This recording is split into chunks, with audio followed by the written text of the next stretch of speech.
Alright, so time for another tutorial video. I'm gonna show you my airdrop script, which will bring in friendly units, or rather AI units, not necessarily friendly, by using helicopters, either by unloading or paradropping units in. So I just called in one helicopter to drop off troops. It will be landing in this general area.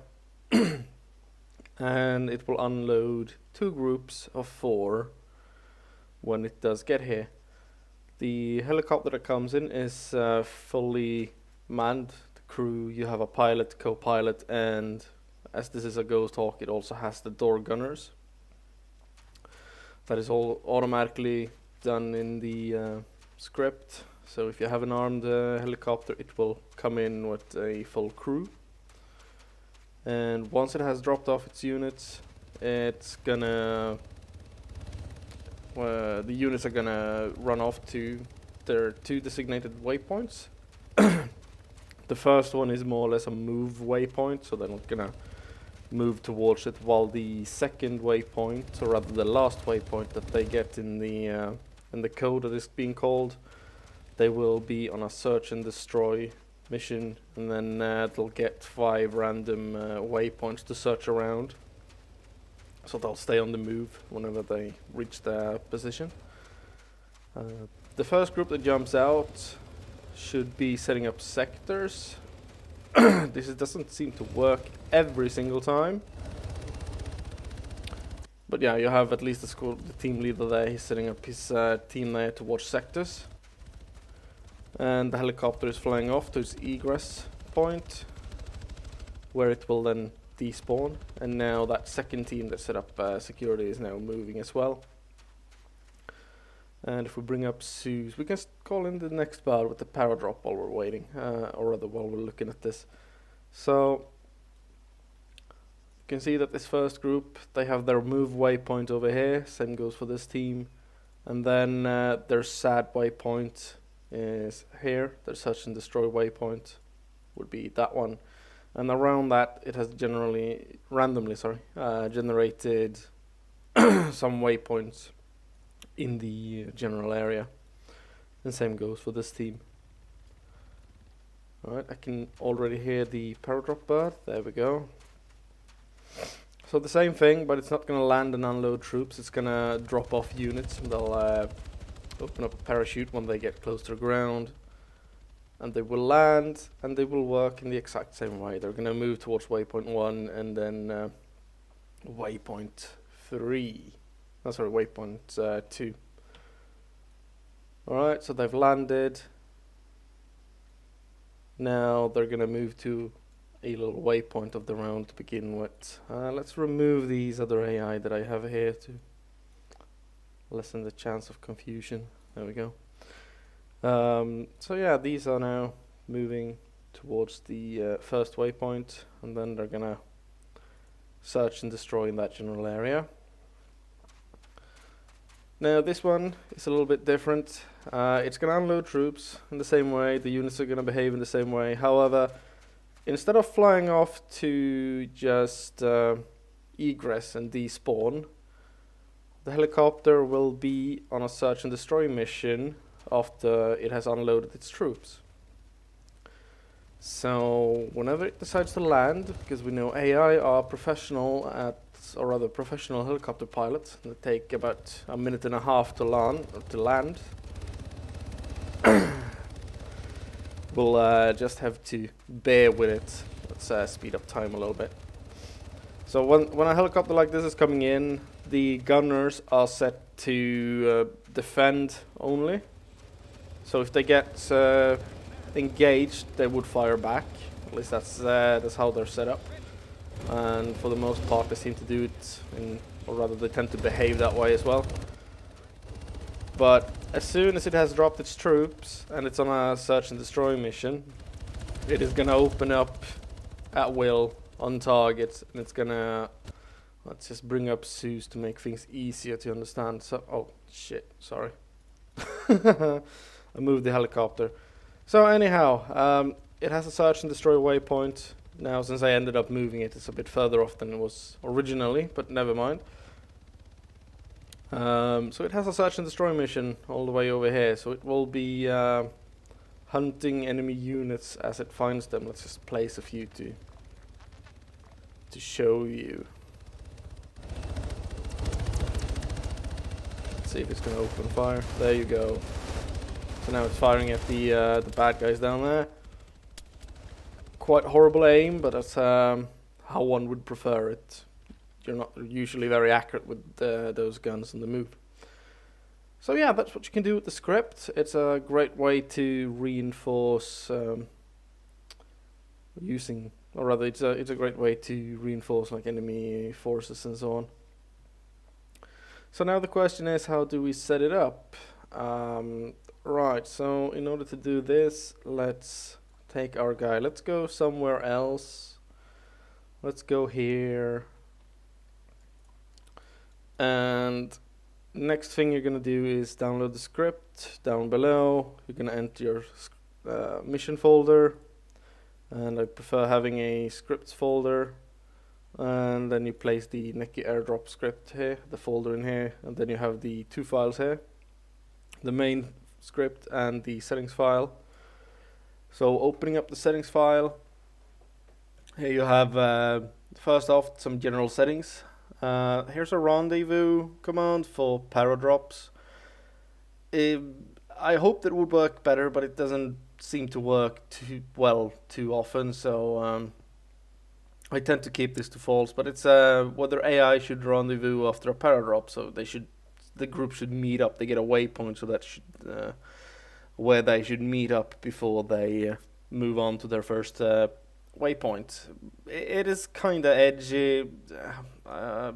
Test it. You can try it out and see if you like it. I didn't like it in the end, I'm afraid. So yeah, I tend to keep it as false. Shoot height. So the height where AI will start opening their parachute.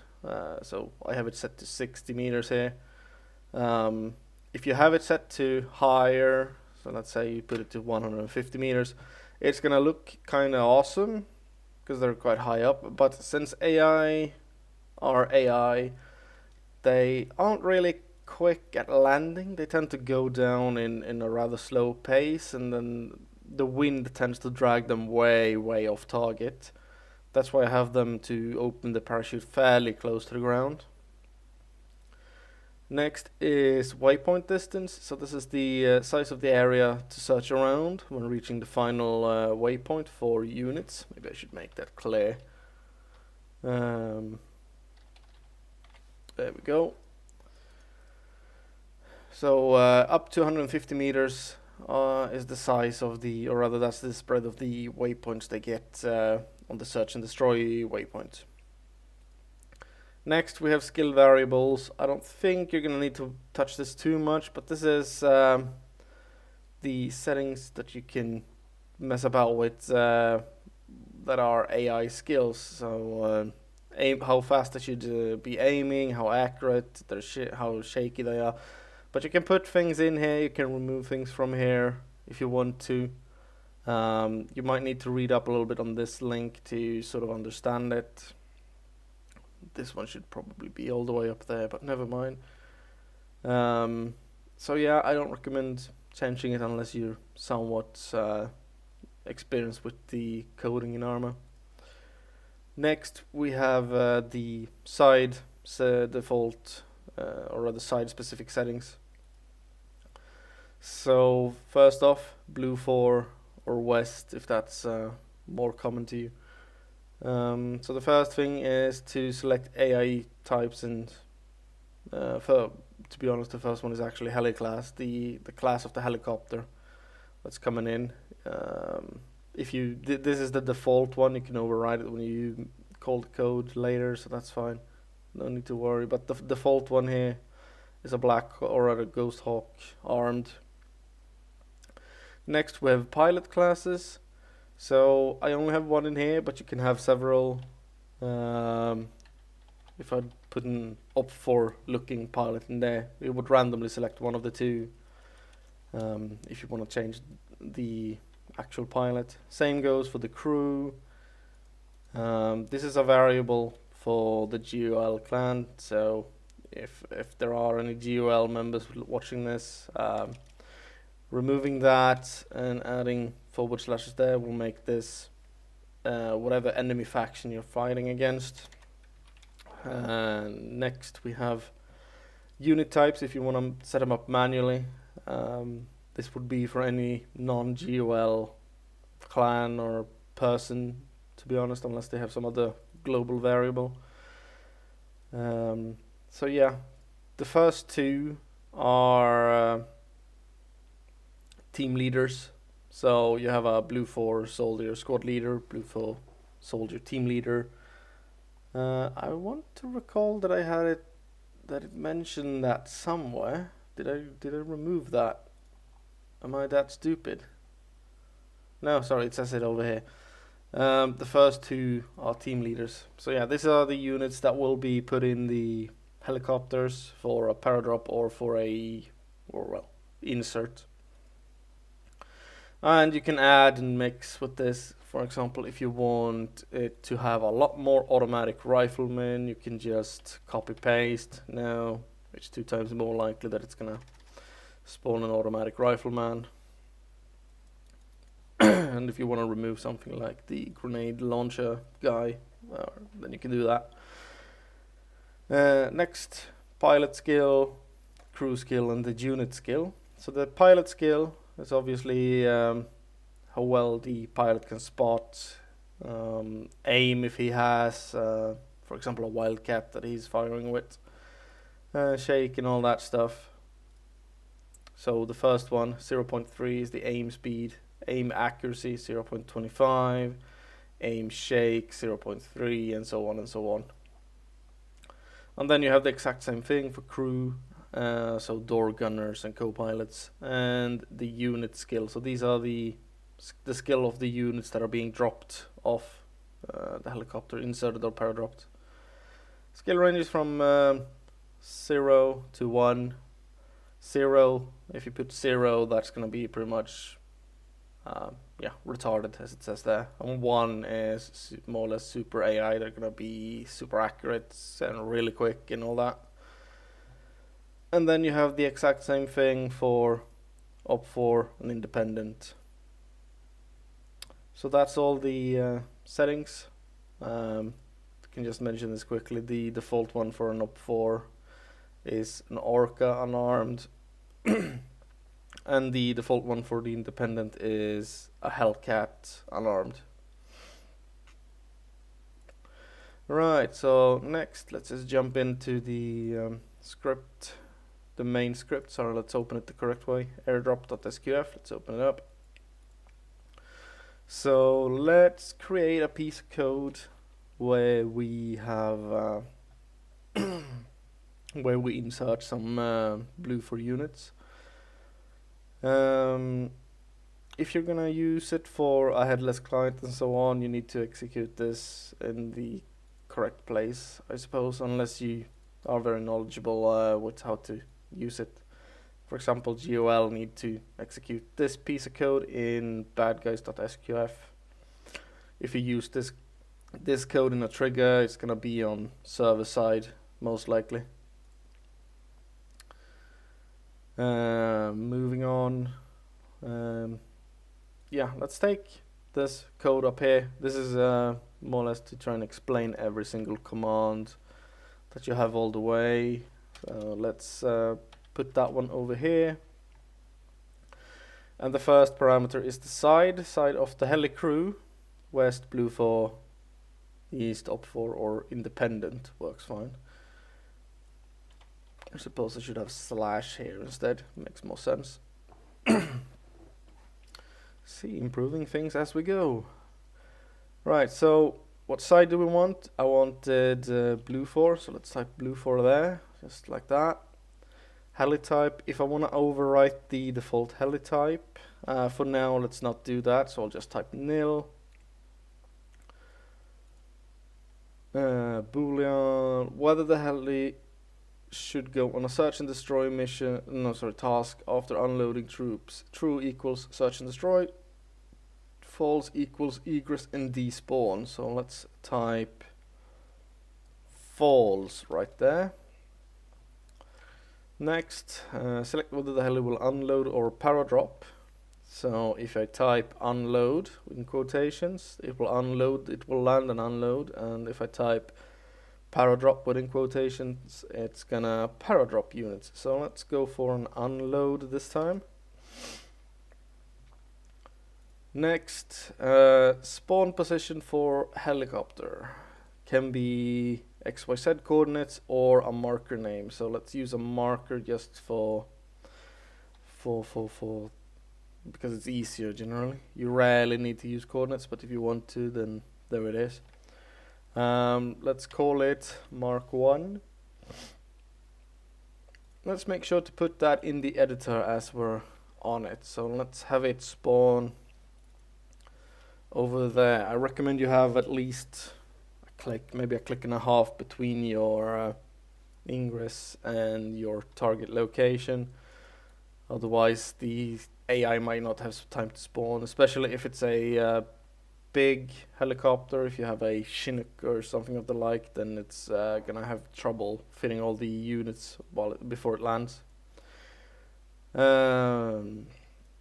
Unload paradrop position, so that would be the position where it's gonna unload or paradrop the units. So let's call that mark 2, or rather, yeah, let's keep it to mark 2. And let's place the mark 2. Let's make it a tricky landing for him. AI tend to do quite well landing, to be honest, in tight spaces. So let's have them land there. They should do fine. Next, search and destroy or egress and despawn position. So if you, in this example, we have, we're not gonna send the helicopter on a search and destroy task. It's gonna be egressing and despawning. So whatever marker or coordinate positions I enter in here, it's gonna go there and despawn. If I would send it, if I would type true here, it would go on a search and destroy mission, and then it's gonna go on a search and destroy mission wherever this marker is. So mark 3 is where it's gonna egress and despawn, or go on a search and destroy mission if you would select that instead. So let's just put that one over there for this little showcase, or rather tutorial. Next we have number of groups and percentage of total cargo to be filled with units. So number of groups, since I'm gonna spawn in a ghost hawk, it fits 8 people. I would like 2 groups of 4. So if I type 2 groups, and how many percent of cargo slots will be filled. So if I type a 1 in there, the script will fill the helicopter with cargo, or rather fill the helicopter's cargo seats as far as it can. If you type 0.5, it's gonna fill half the helicopter's cargo seats with units. And whatever the total amount of this will be, it will split it into 2 groups. So at this moment, 100% cargo means 8 units.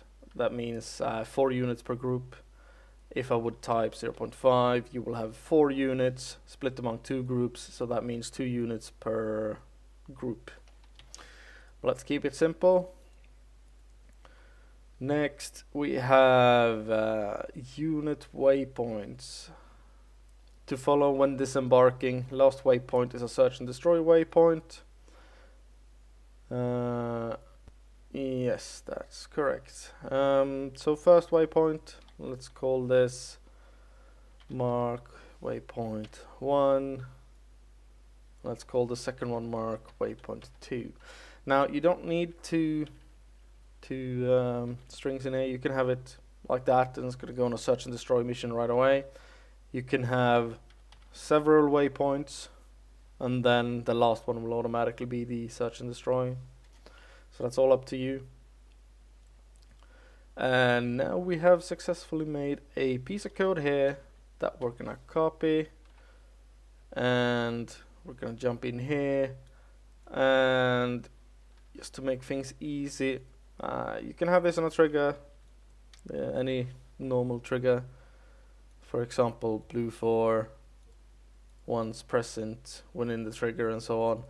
But just for this tutorial, I'm actually going to have it on a radio call. And on activation, null equals blue for. If you get some error, you can get an error for not having null in there. TypeScript expected nothing.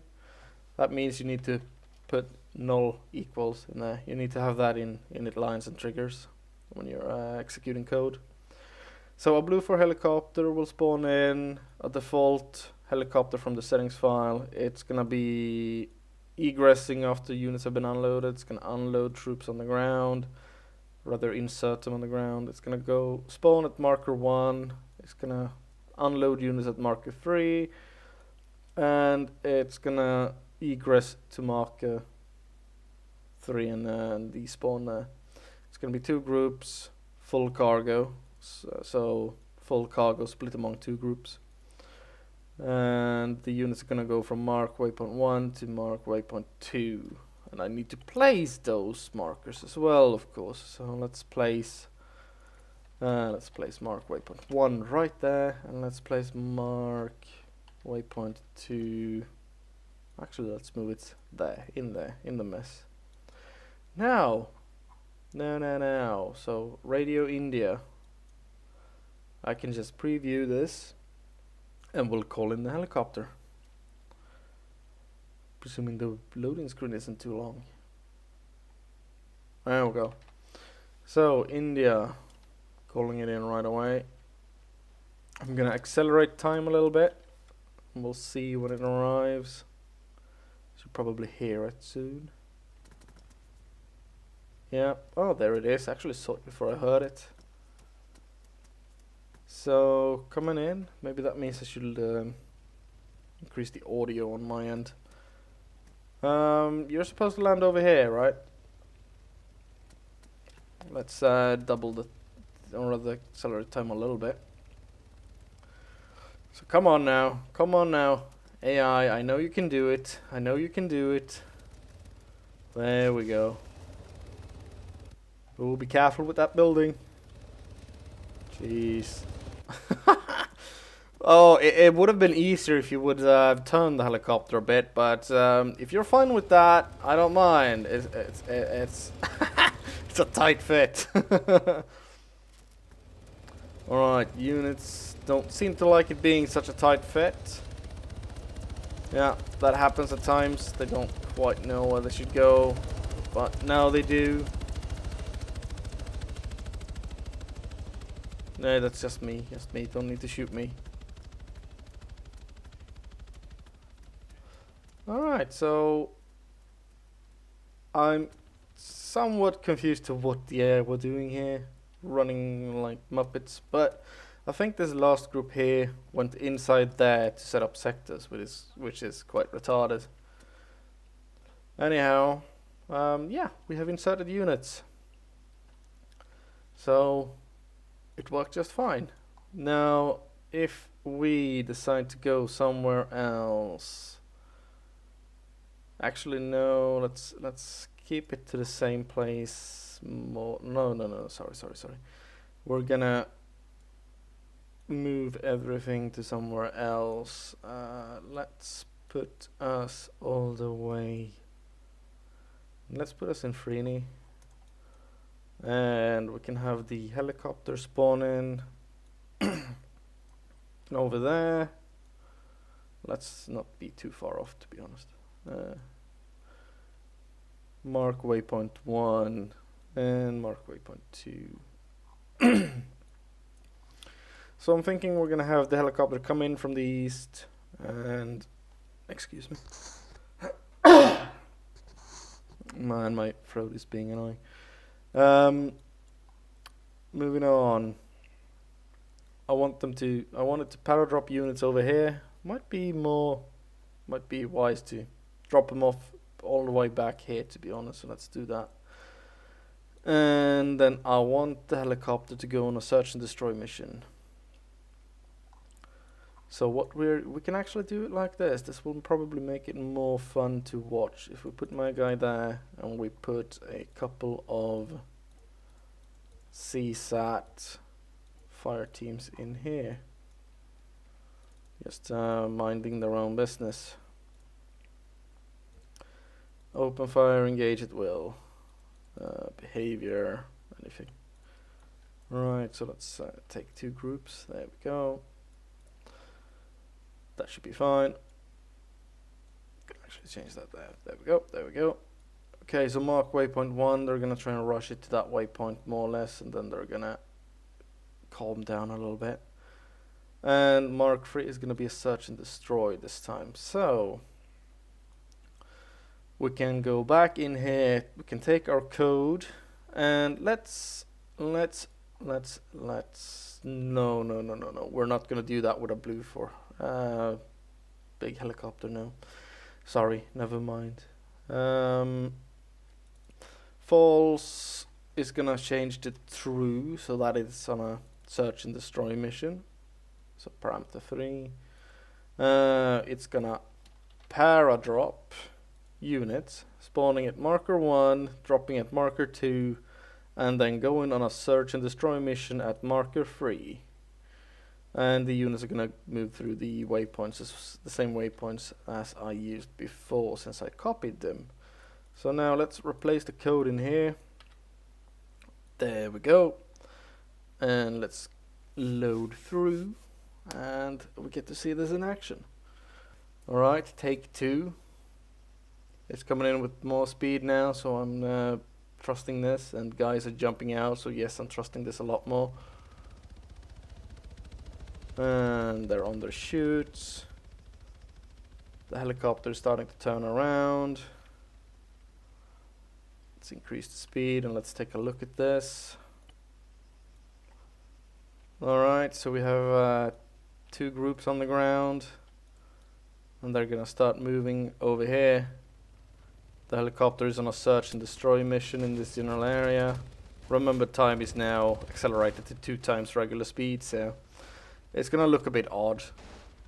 But you can see that units are coming in from here, and they're gonna go in here. Let's see here, their search and destroy waypoint is there, and then they're gonna randomly look around the entire town. Same goes for the other team. They're moving in quite quickly. Well, it's 2 times regular speed, so suppose, but you can see that they're more or less jogging all the way. This team is even running along the road, which seems to work fine in this case. They will engage targets while they're moving towards their objectives. No need to worry about that. But yeah, they are a bit more reckless while moving towards their first waypoint. And yeah, I suppose that's it. Let's just nah, there's no point showing anything else. If you want to change the helicopter, just put in the class name from here. If you want a hummingbird, hey, I know, why not? Why not? Let's do this. Let's do this. Where do we have the? There we have you. So let's take the. Oh, sorry. So I've selected the AH9, and this is the class name of the AH9. So we're gonna open up the trigger here, and we're gonna change nil, which is default helicopter. We're gonna make quotations and then the class name. So the class name that we copied previously, and then quotations around that, means that it's gonna be an armed AH9. I don't remember how many seats there's on that one. If there are any cargo seats, we'll notice. So that one will now be coming in instead. Alright, I happened to spawn one there. I'll leave that one there just to take a quick look. And also, if you want to edit the class names and don't know where to find unit class names, if you select units, double click the map and select a faction, let's take your blue for this time just because. Man, select whatever you want, marksman, and then you have the class name in the top right here. So just copy that, put quotation marks around it like the other ones, and just go with that, and you'll get whatever you're looking for. So yes, this appears to have a couple of seats. Or does it? It just appears to have, but it doesn't. Nope, it doesn't. Which means there's not gonna be any paratroopers coming from this helicopter. I've honestly never tried this, so why don't we just take a little peek at what happens. It's gonna fly here. It's not gonna drop any units, and now it's gonna go on a search and destroy mission. Well, that's one way to call in a helicopter. So yeah, you can do that too. It's not in the plans, but it is possible. Right, so that was a bad example. So now we should have a Hellcat coming in from the east. So it's gonna be a bit weird with blue 4 units flying an AAF vehicle, but I don't mind. So there it is. It's gonna drop its units. So yeah, you can override the defaults just by doing that simple little thing. And you can make blue 4 units flying CSAT vehicles if you so wish. All possible. So yes, that's all. That's all, folks. Thank you for watching. I hope you can find this useful somewhere in your missions.